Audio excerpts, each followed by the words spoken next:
તો કેમ છો મિત્રો, સ્વાગત છે તમારું ઇલેક્ટ્રોનિક્સની દુનિયામાં। આજે હું તમને એક નાનું એવું ફ્રીજ ઘરે બનાવીને દેખાડવાનો છું। આ ફ્રીજ સૌથી સસ્તું અને સરળતાથી ઘરે બનાવી શકશો। જે આપણે ફ્રીજ બનાવવાના છીએ એ ફ્રીજ મોટા ફ્રીજની જેવું જ કામ આપશે અને આ ફ્રીજ બેટરીથી પણ ચાલશે અને લાઇટની પણ જરૂર નહીં પડે। તો આ ફ્રીજને તમારે કેવી રીતે બનાવવું એ હું આ વિડીયોમાં બતાવીશ। પહેલાં તો તમારે આ ફ્રીજને બનાવવા માટે આવા પ્રકારની એક પેલ્ટિયર મોડ્યુલની કિટની જરૂર પડશે। આ કિટ તમને મોટી ઇલેક્ટ્રોનિકની દુકાને 550 રૂપિયામાં સરળતાથી મળી જશે અને જો તમારા ઇલેક્ટ્રોનિક માર્કેટમાં આ કિટ ન મળે તો આ કિટને તમે પેલ્ટિયર મોડ્યુલ કિટની નામે ઓનલાઈન પણ મંગાવી શકો છો। ઓનલાઈન પણ આ કિટ સૌથી સરળતાથી મળી રહેશે, પરંતુ ઓનલાઈન આ કિટનો વધારે ભાવ જોવા મળતો હોય છે। તેથી હું તમને સજેસ્ટ કરું, જો તમને આ કિટ તમારા માર્કેટમાં મળે તો તમે માર્કેટમાંથી જ લેજો, કારણ કે ઓનલાઈન આ કિટનો ભાવ વધારે જ હોય છે। આ પેલ્ટિયર કિટ એક સાઈડ ઠંડી થતી હોય છે અને બીજી સાઈડ વધારે જ ગરમ થતી હોય છે। જે સાઈડ આ ફેન લગાડેલો હોય છે એ સાઈડ આ કિટ છે એ વધારે ગરમ થતી હોય છે। પાછળના ભાગમાં જે ફેન લગાડેલો હોય છે એ આ કિટને ઠંડુ રાખવાનું કામ કરે છે અને બીજી સાઈડ આ નંબર લખેલા છે, અહીંયા તમે બરફ પણ જમાવી શકો છો અને જે પણ આની ઉપર વસ્તુ રાખશો તે ઠંડી થઈ જશે। આ પેલ્ટિયર કિટને તમે 12 વોલ્ટની કોઈ પણ બેટરીથી અથવા તો 12 વોલ્ટ અને 7 એમ્પિયરની પાવર સપ્લાયથી પણ આસાનીથી ચલાવી શકો છો। જો તમારી પાસે કોઈ પણ મોટી સોલાર પેનલ હોય તો એનાથી પણ આ પેલ્ટિયર મોડ્યુલની કિટ છે એ આસાનીથી ચાલી જશે। અને ત્યાર પછી તમારે આવા પ્રકારનું એક કાર્ડબોર્ડનું ખોખું લેવાનું છે। આ કાર્ડબોર્ડનું ખોખું તમારે ઘરે આસાનીથી મળી જશે અને ત્યારબાદ તમારે આ ખોખાને નીચેના ભાગ પરથી આવી રીતે કટિંગ કરી લેવાનું છે અને ત્યાર પછી તમારે આવા પ્રકારના થર્મોકોલના કટકાઓ લઈ લેવાના છે। આ થર્મોકોલ તમને સ્ટેશનરીમાં સરળતાથી મળી રહેશે। જો તમે આ થર્મોકોલને આ કાર્ડબોર્ડની અંદર ફિટ નહીં કરો તો તમારું ફ્રીજ છે એ પ્રોપર કામ નહીં કરી શકે અને આ ફ્રીજની અંદર જે પણ તમે વસ્તુઓ મૂકશો તે પ્રોપર રીતે ઠંડી નહીં થઈ શકે। તો હવે હું આ થર્મોકોલને આ ખોખાની અંદર તમને ફિક્સ કરીને બતાવી દઉં।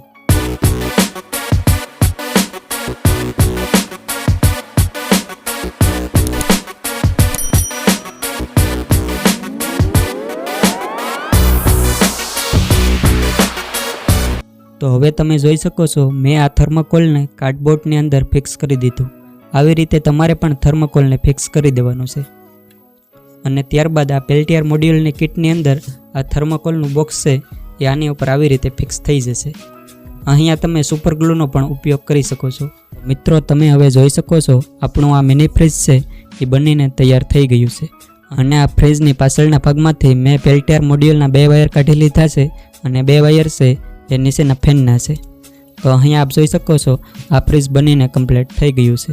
હું આ ફ્રીજને 12 વોલ્ટ અને 7 એમ્પિયરની પાવર સપ્લાયથી ચલાવવાનો છું। જો તમારી પાસે 12 વોલ્ટની બેટરી હોય તો પણ આ ફ્રીજ આસાનીથી ચાલી જશે, પરંતુ 12 વોલ્ટની બેટરીને આ ફ્રીજ જલ્દીથી ડાઉન કરી દેશે, કારણ કે આ પેલ્ટિયર મોડ્યુલ છે એ વધારે એમ્પિયર લે છે। 6 એમ્પિયરનું તો આ પેલ્ટિયર મોડ્યુલ છે અને 1 એમ્પિયરનો આ નીચેનો ફેન છે, જેથી આ મિની ફ્રીજને કમસે કમ 7 એમ્પિયર તો દેવા જરૂરી જ છે। આ ફ્રીજના કનેક્શન છે એ સૌથી સરળ છે।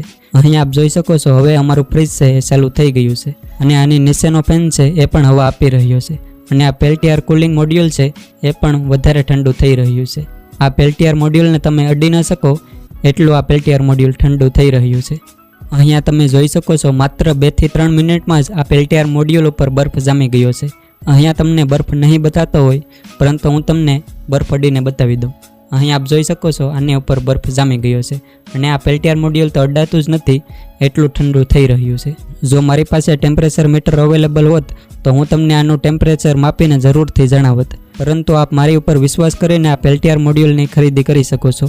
આ પેલ્ટિયર મોડ્યુલ બહુ જ ઠંડુ થતું હોય છે અને બીજી સાઈડ ગરમ થતું હોય છે। તો મિત્રો, હવે હું તમને આ ફ્રીજમાં પાણી ઠંડુ કરીને બતાવી દઉં। અહીંયા મેં એક પાણીનો ગ્લાસ લઈ લીધો છે અને આ ફ્રીજની અંદર આ પાણીનો ગ્લાસ ઇઝીલી અહીંયા ફિટ થઈ જશે। તો આ પાણીને ઠંડુ થતાં માત્ર 15 થી 20 મિનિટ જ લાગશે। તો હું તમને 15 થી 20 મિનિટ બાદ મળું, કારણ કે જો હું 15 થી 20 મિનિટનો વિડીયો શૂટ કરીશ તો આ વિડીયો ઘણો લાંબો થઈ જશે, એટલા માટે હું આ વિડીયોને અહીંયા જ કટ કરી દઉં છું અને 15 થી 20 મિનિટ બાદ તમને મળું। તો હવે આ પાણીને 15 થી 20 મિનિટ જેટલો સમય થઈ રહ્યો છે અને આની અંદરનું પાણી પણ વધારે ઠંડુ થઈ રહ્યું છે। અહીં આપ જોઈ શકો છો આ ગ્લાસની ઉપર ભાપ જામી ગયો છે।